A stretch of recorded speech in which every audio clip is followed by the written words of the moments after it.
Florida for the 250 main. Art Eckman, David Bailey, and Jan Beekes to bring you the action.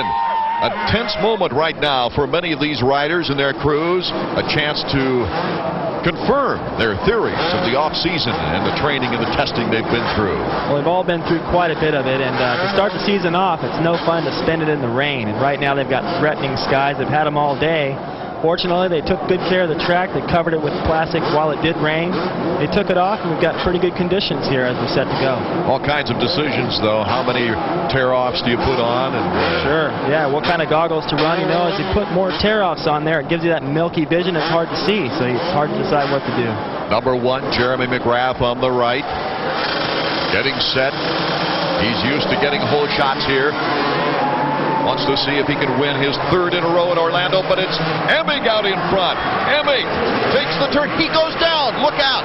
Henry, Lamson, Craig, they're held up in the roadblock now. Emig will end up last in the pack. Jeremy McGrath made it through. So did Lusk. It's Ezra Lusk in the lead. Well, that's a shame for Emig. You know, he rode really strong in his heat race. Now DeHoop's down. Boy, it's just mayhem out there in this first lap. And Kyle Lewis has moved into the lead as DeHoop tries to get back on his bike. Lewis, number 15, followed by McGrath. McGrath getting through that jam at the beginning was a marvelous move. Well, that was slick. Boy, he could have gone down easily, and you can see he's already picking different lines. McGrath right on the heels of Kyle Lewis, leaps over Kyle Lewis into first place.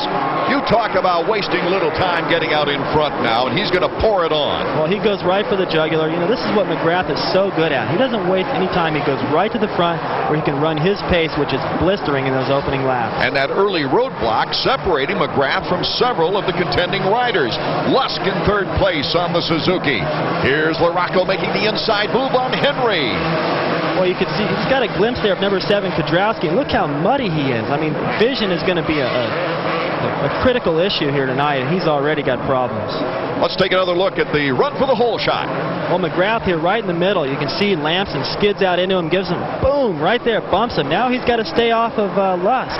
Right there, he runs right up on Lusk. That could be a high side for anyone else. Man, McGrath is so slick to hang on to that thing. And then he had the patience to get around to the right side of Emig as we see Emig now. That's just dominoes right there. And McGrath, he is just so smart. You know, he's like in a school of fish. Oh, Ezra Lusk comes up short off the finish line jump. Bad break for Ezra, who had a good start. Well, he won his heat race, and he looked fantastic. He was right there challenging for the lead, and now he can't get his bike started. You can see the disgust of his mechanic. Lusk getting back into the fray now. That's 25. He's racing with the 10-year veteran Todd DeHoop, and Bollé hits the deck. That's a difficult area, evidently. Well, they're coming down that first turn. You can see, actually, when Lusk came into the corner there, he's getting passed by one of the Honda Troy riders. He almost crashed again in that mud. It's just difficult because if you don't stay right in the groove, boy, it's really slick. LaRocco has Lewis in his sights. And he's got to get him quick, too. McGrath's already starting to pull away. If he can pass him, that's the battle we've all been waiting to see. LaRocco up front in the early stages of the race to do battle with McGrath. Put pressure on him. No one has. That's right, David. Last year, he had the fastest bike on the track, but he was always coming from behind. Right now, he's trying to catch up to Kyle Lewis on one of his favorite tracks. 2 of his 6 wins right here in Orlando, even though he didn't win here last year. Well, he's taking different lines everywhere. He's trying to stay out of that roof so he can keep good vision. He's going to need it when he gets up to McGrath. And LaRocco makes his move on Kyle Lewis.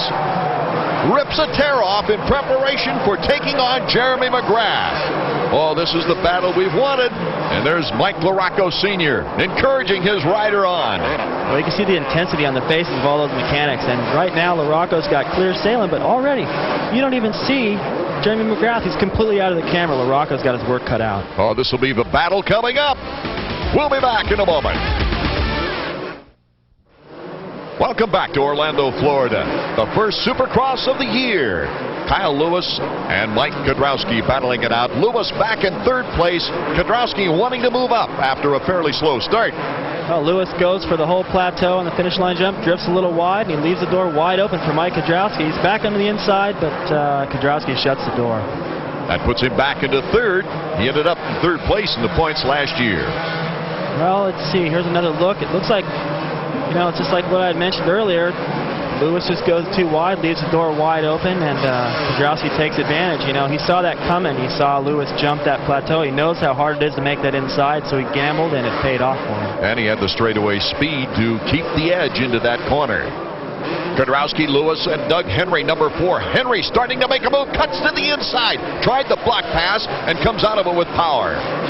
Henry was a pretty aggressive move right there, but again, Lewis leaves the door wide open, so, what's he expect? Henry, it wasn't dirty at all. He just had to get in there and make the pass. He looks pretty aggressive right now, and I think he wants to stay with Kudrowski and hopefully catch this guy, Jeremy McGrath. McGrath with 10 victories his rookie year, a record 9 victories last year, and the title once again. Let's go down to Jan Beekes. Skip Norfolk, you are looking after Jeremy McGrath, and he is right where you want him right now. Are you worried about Larocco? Well, he's got enough gap now he can watch him. Hopefully, if he can see himself pull away, he's pulling away just a little bit right now. That's the best thing for the confidence. When he starts reeling him in, if he starts reeling him in, that's when you start worrying about him catching him. But right now, he seems to be pulling away just a little bit, and we got a lot of racing left. How much of a gap does he have right now? About 5.5 seconds. Okay, we'll keep an eye on that gap. Thank you. All right. Well, I can tell you, Art, 5 seconds out there is like a week. I mean, every time you look back, you don't see Larocco in the picture, and that's a huge gap. Especially with Jeremy McGrath out in front with his near-perfect technique. Number 15, Kyle Lewis, is being challenged by teammate Larry Ward. Ward got involved in that roadblock in the first lap, came out of the first lap in 12th place, and now is gunning for 6th. Well, he's a man on the move right now. It looks like he's going to get by Lewis here pretty quick. They've already put some distance on this pack of riders. There's a look at Ryan Hughes, number 9, who normally rides the 125. He's on the 250 this week. Number 9 and number 12. 125 riders getting a chance at the 250s, and Hughes makes the pass on Lamson. The equipment these riders are wearing make them look like gladiators, but every piece of gear has a purpose. Jan Beekes took a look earlier. Safety equipment is very important for Supercrosser Mike Craig and also for recreational riders or motocrossers. Mike is showing us all of his gear. This arsenal all comes from Axo. Starting at the helmet, this is new for 95, made out of carbon fiber. Very light. It also has some new vents here above the visor so that if a rider's helmet goes down, the wind doesn't push it back. It actually lets it through this visor area. Another important area, of course, is the chest protector. This is for roost. If a guy in front of you, Mike, gasses it, throws rocks at you, that's going to give you that protection. Now, it fits lower than it has in the past here in the shoulders. That way, it gives you more protection in the neck, more mobility for the helmet. As we come down through here, we have some new dyes and new fabrics that keep it from fading. There's a kidney belt under here, and then we come to some high-tech nylon that comes down through these pants to a very special area here. This actually has 12 different panels that are made out of stretch Kevlar. The reason for that, it has to fit over this brace. Most of the riders do use this brace. It looks big and bulky, but does offer a lot of protection. Made out of Kevlar, carbon fiber, very light. A lot of high-tech work goes into the boots. Down in through here, you can see on the inside, this is some high-tech plastic, but it's not slick. It offers some grip for a rider to grab onto the bike in midair if he has to. And then it has a special locking system here, almost like a ski boot. You can lock that down, and then it has here a deflector to keep from knocking that open during a Supercross. There's also some new high-tech work done in here. This used to be a steel plate. Now it is carbon fiber because the riders would land so hard they were bending the steel. I don't think these guys realize how good they have it. I had jeans with padding sewed in it. I had like a mailbox number on the side of my helmet, duct tape on my body. I mean, now these helmet paint jobs and the carbon fiber and all the stuff that goes into this, I mean, they got trick riding gear out there, and they look good. And Larry Ward makes the inside move on Kyle Lewis, and he's free to look at 4th place. Last year, he hole-shotted this race, and he looked really strong for a while, only to throw it away and end up, I think, 12th or 15th or something. This year, he looks really strong. He's just got to be careful and keep it on 2 wheels. That's right. He led the first 7 laps before the crash. Ended up 17th in the race. He's trying to reverse that process here today. Doug Henry, number 4, just passed Damon Huffman, who went down at the same place that Greg Albertine went down in the heat race and separated his shoulder. A tough break for the young man, Damon Huffman. Well, it's particularly scary, too. There you see his mechanic finding out if he's okay, because what happens, he's got to go and ride the 125s, and he's got to be healthy for that series. Yeah, let's hope he's ready for Minneapolis in the 125 championship run. Doug Henry now has Larry Ward on his tail. Ward has a fast bike. He's been able to pick through the crowd pretty well. Well, it's not only a fast bike, but he's riding good. There you see, out jumps Doug Henry off that tricky little section. Doug Henry dabs his foot down and gives Larry Ward the advantage. Look at that. hello, my non-factory Yamaha is going to take over right here. Larry Ward's in great shape coming into this year. Well, it sure looks like it. Everyone's starting to fade a little bit, and he's making up time. Now, here's another look. It looks like Henry makes a little mistake right there, and he can't get the drive to these whoops up to the triple, and Larry Ward just has more momentum. And while this action was going on, LaRocco bobbled, went down. Kudrowski was able to get by his teammate, move into second place. LaRocco is back up and running now. He is currently in third. We'll be back with more 250 action in a moment. We're back in Orlando, Florida for the first Supercross of the year. Jeremy McGrath is out in front, but here is Mike LaRocco and Larry Ward. Ward is picking up on LaRocco, who has slowed down since the incident. Right, ever since the crash, you know, he's been out of sync and he rides a little slower now here and there, and I can't figure out if he's got a problem or not, but Larry Ward's all over him. Takes the berm and uses the berm. Ward now, he gets by Mike LaRocco. I think there's something wrong with LaRocco's bike. Yeah, LaRocco's timing, he can't jump certain things, and I don't know, it's hard to say if he bent a lever or what he's got going on there, but obviously it's something. LaRocco's capable of a lot more than this. So we've got McGrath, Kudrowski, and Ward in that order with LaRocco and Henry. Well, as LaRocco watches Ward pull away, he's got more problems with Henry coming up from behind. Jan Vikas is with Brian Lennis. Brian Lennis turns the wrenches for our second place runner. What are you instructing him to do right now, Brian? Well, like right now on a racetrack, he got hung up in a bunch of lappers. So it's late in the race. There's a lot of guys going pretty slow right now. So we got to get around that traffic and put it between who's ever in third right now, which is Larry Ward. And he's starting to close up. So, but you're a long way off the lead, but yet you are really spurring him on there. It's that important to get out of the lappers? It's early in the season. We want that speed up for the next races. Thanks. Ezra Lusk, a lapper, and Kudrowski getting by him easily is on the move. And as you see, there's a lot of roost out there. Well, he's reaching up to clear his vision, and here's Ryan Hughes making up time. You know, he was caught in that whole first turn fiasco, and you can see he's making another pass there on Kyle Lewis. Lewis, unfortunately, had a great start, but he's going backwards here. An impressive run for Ryan Hughes, who's going to concentrate, of course, on the 125 Western Championship run. Well, this is going to give him a boost of confidence, and he's having a pretty good run here. He's moving to the front. You know, he's looking good. He doesn't ride 250s all the time, but his main competitor, Damon Huffman, is on the ground and out of the race. 15, Kyle Lewis, and the next pursuer coming up on Kyle is Michael Craig.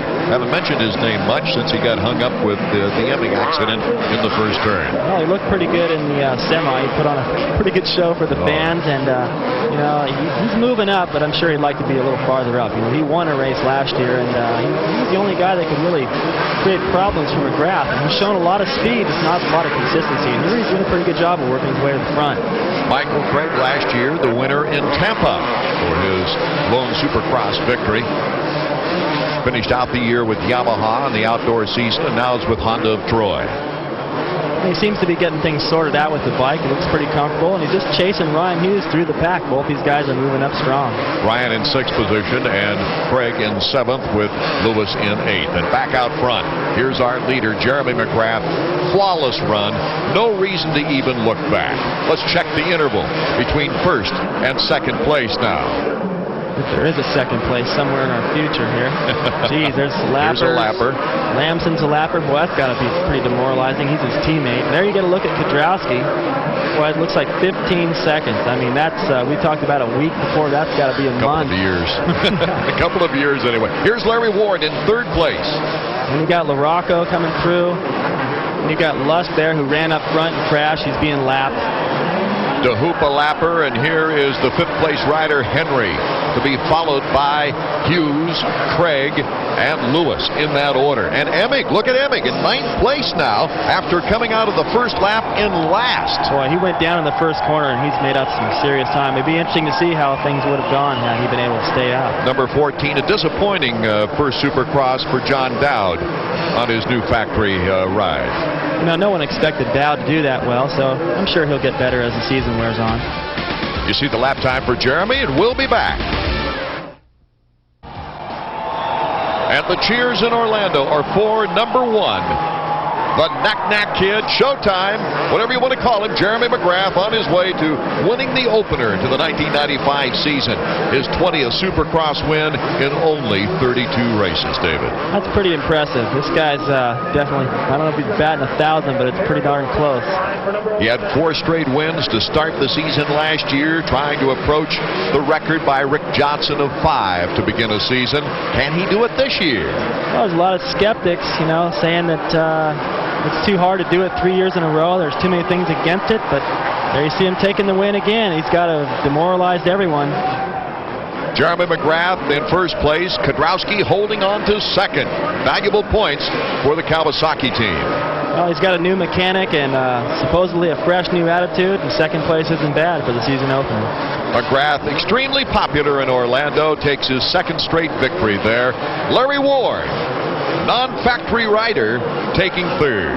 Now you see Larry pop a little wheelie out of the corner. That's like a victory for him, Last year, like you said, he ended up, 17th or something, and pretty inconsistent through the series, and he's definitely shown his speed, and here he's got a good start for this 95 season. He was the so-called top privateer of last year in the point standings and is off to a great start. But all the laurels belong to this man right now, Jeremy McGrath, followed by